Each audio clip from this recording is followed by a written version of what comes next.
So, welcome to the channel. I'm very happy to introduce my guest today. He's a vocalist, he's a keyboard player, he's a multi instrumentalist whose Instagram and YouTube channel has had some big names in the music industry sit up and take notice. Welcome, Harry. Good day to you. It's great to talk to you. Oh, you're more than welcome. If it's okay, we'll dive straight in. I'm going to take you back to something very special that you posted on Instagram in September of this year. Okay. You wrote, "A few weeks ago, my life was changed.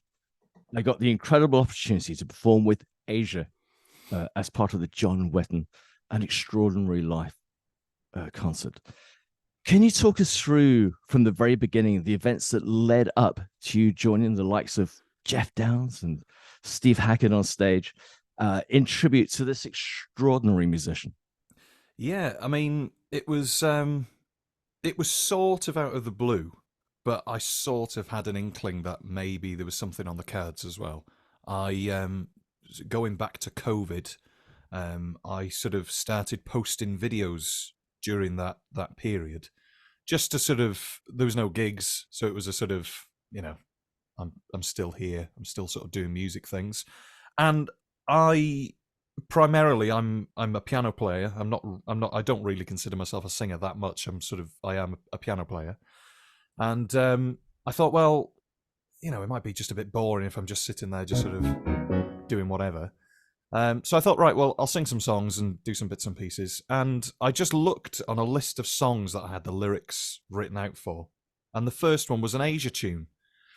So I thought, well, I'm not going to use just a karaoke track off YouTube or whatever. I'll do the backing track and I'll sort of just play it and do whatever it was. And I think the first one was an Asia track from the Triple X 30th anniversary album. And it was I Know How You Feel. And I just did it as a sort of big pad thing and Selena strings and Hammond and stuff like that. No drums, no guitars, just sort of synth ambience sort of thing.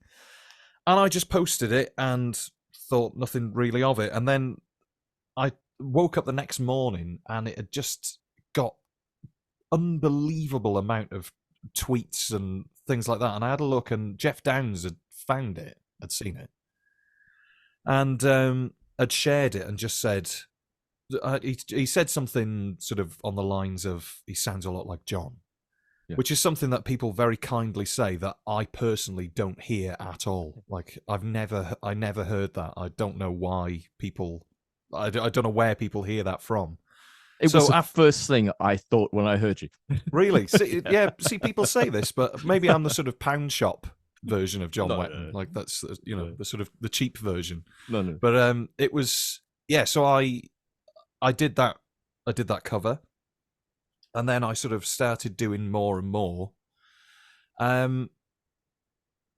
From there, Jeff shared every video that I did and commented things. It was saying some lovely things that I never expected because Jeff was always my keyboard hero growing up. It was just he had loads of keyboards, so that's great, isn't it? Like, what more do you need, really? And and then I had a message off Jeff. He reached out and just said, "Look, who are you? Like, what who are you?" So I just said, "Oh, I'm just me." There you go, and that was it. He just said, "Oh, great stuff. I'll be in touch."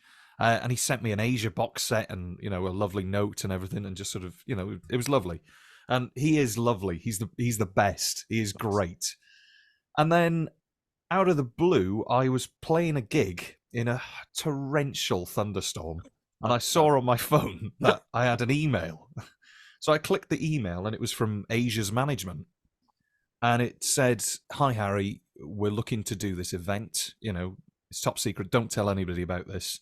But I've spoken. We've spoken with Jeff, and we've spoken with John's family. And we'd really like you to do this." So I thought about it for all of sort of, I don't know, 2 seconds and said, "Yeah, all right, then go for it." But I didn't really know what I was going to be doing.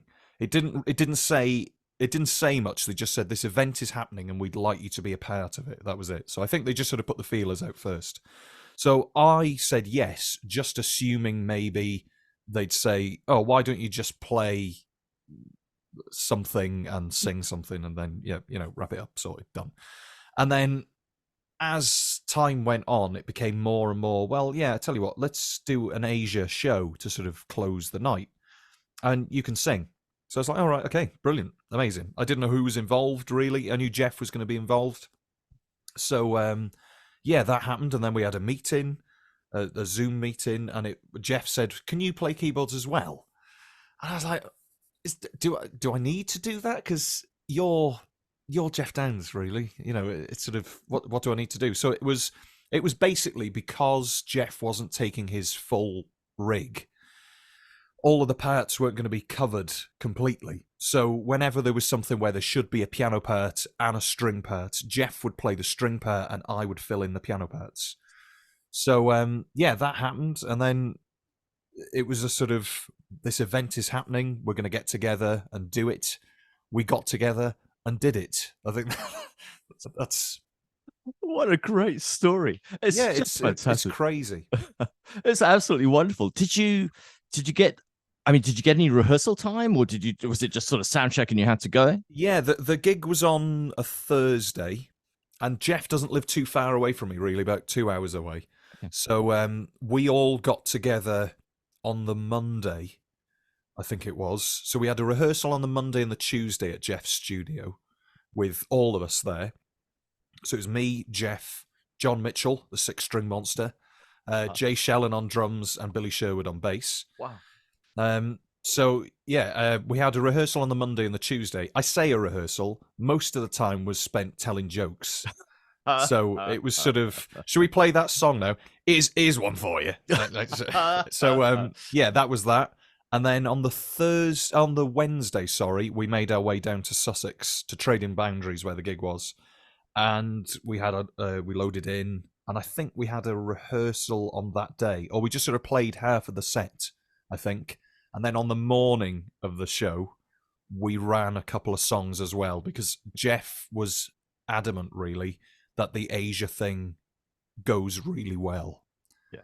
I think because Jeff, obviously Asia is Jeff's baby, and rightly so. If he was going to do it, he wanted to do it right. Yeah. And yeah, we did have a fair bit of rehearsal, but to be fair, we were pretty prepared. We all sort of came there knowing what we were going to be doing. The only thing I didn't know what I was going to be doing was the keyboard parts. Okay. So I turned up, and Jeff said, "Oh, just chuck your keyboards over there, and we'll just sort of run through it."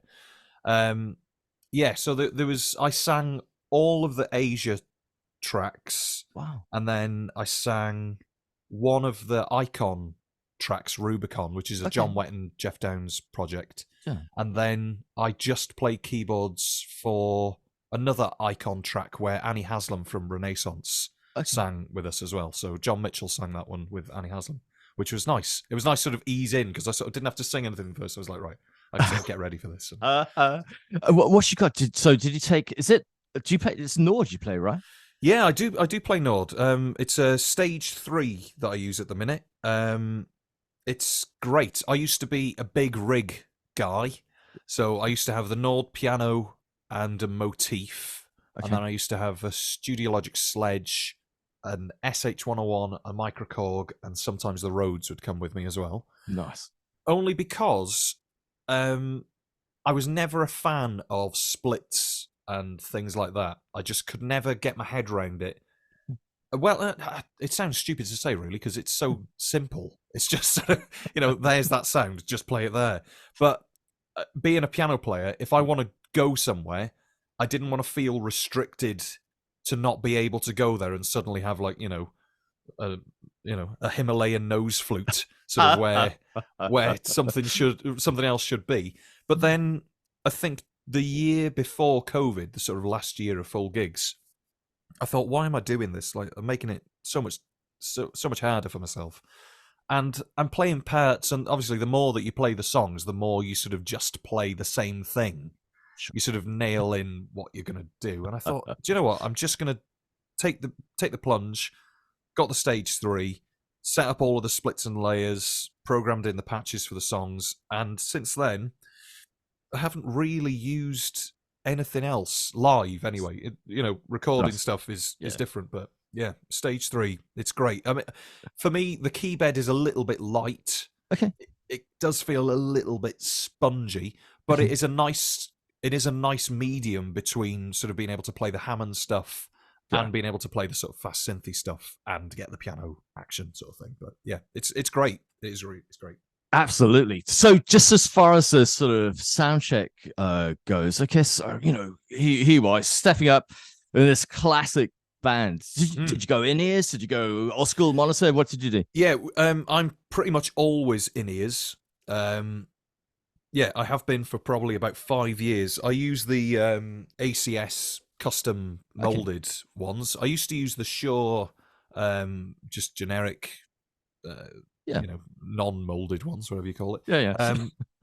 And when I knew this thing was coming up, I thought, right, I'll get these in-ears, because we were all going to be on in-ears. But unfortunately, well, I say unfortunately, the mix was a bit iffy, because on the night there was so many people performing, and it's not the sound guys' fault. Like, they did a great job. It's out front. It sounded amazing.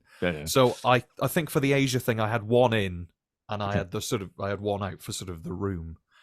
But I love in-ears. I know a lot of people are sort of, I like to hear the room or whatever it is, but for me, not being the most what should I say, not the most experienced singer, I get very conscious of the fact that I need to hear myself right in front of my face. Like, I need that immediate sort of thing. And yeah, I love in-ears. I use them every gig, to be honest, and it saves floor space. You haven't got to have monitors. I know they look great, and you can sort of. Fantastic. So tell me, we'll in a moment share your Instagram page so people can go have a look, and your YouTube channel, which is fantastic. So just on your Instagram page, tell me about some of the people you met on that night. There is a picture, for example, with Rick Wakeman, amongst many others. I mean, who did you meet on the night? Oh God, who didn't we meet on the night? I knew in advance that there was going to be a few special guests that weren't advertised on the poster. Okay. So I was sort of like, oh wow, this is going to be crazy. But Jeff Downes, obviously, John Mitchell, Billy Sherwood, Jay Shellen, Rick Wakeman, Guy Pratt. Oh wow. Yeah, Guy Pratt was there. Bill Bruford came out of retirement to play drums. Oh my goodness. Chris Difford from Squeeze was there. Annie Haslam from Renaissance. The guys from Family. Oh my goodness. Yeah, there was everybody, like Dave Kilminster from Roger Waters' band. He was in John Wetton's band early on as well. Oh my goodness. And then obviously just sort of just everybody that was everybody. I will say the unsung heroes of the whole event were the team that put it together. Because obviously it was a charity event for Macmillan Care locally. So it was a ticketed, streamed event. So there was so much organising going into that, and we sort of had a personal assistants, so to speak, to sort of help us through stuff. And like Sam was incredible in sort of helping us sort things out and just sort of being the mother of sort of, it's going to be okay. It's going to be okay. And having techs, Sean, who's Jeff's keyboard tech, was sort of looking after us on the day, and it was just great. It's so nice. But I feel bad sometimes, sort of, when people are sort of doing things. I think like, I should be doing something. And it's sort of, no, just stay over there. But, that's so great. Just as far as I actually, in preparation for this, I had a look at the Asia Wikipedia page. Yeah, which is substantial. Yeah. It goes on. It goes on and on. It was brilliant reading, and I realized I have a year's worth of listening to do. Yeah, there are so many albums. Just as far as I mean, gosh, I guess this is so far in your life, and I guess this is a beginning process, maybe. Just as an experience. I mean, what do you see in the future? Have you got plans immediately? Have you got some stuff coming up? What's happening? I mean, there's some stuff. There is some stuff in the pipeline coming. Yeah, it's. I'm happy doing anything. Yeah, Yes. I'm just happy to sort of work. Really, um, I feel very fortunate to have been part of that event, and obviously, it's led to sort of Yeah. connections with so many people who are now friends. Like Fantastic. me and myself and John Mitchell, we talk like every day. I mean, Fantastic. admittedly, it's just stupid jokes now and then. It's not sort of any sort of yeah, it's not that musical.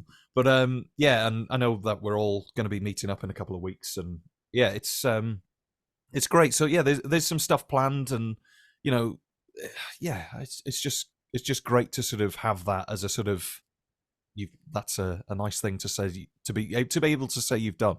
Absolutely. So yeah, Absolutely. yeah. And well deserved. I mean, Oh, thank you. do check out Harry's Instagram and YouTube. Harry, can you just tell us your Instagram? How people can I find you?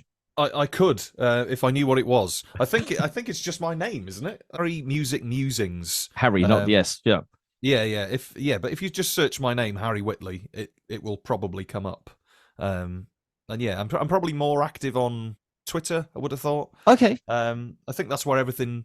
It's the first place that I posted an Asia cover.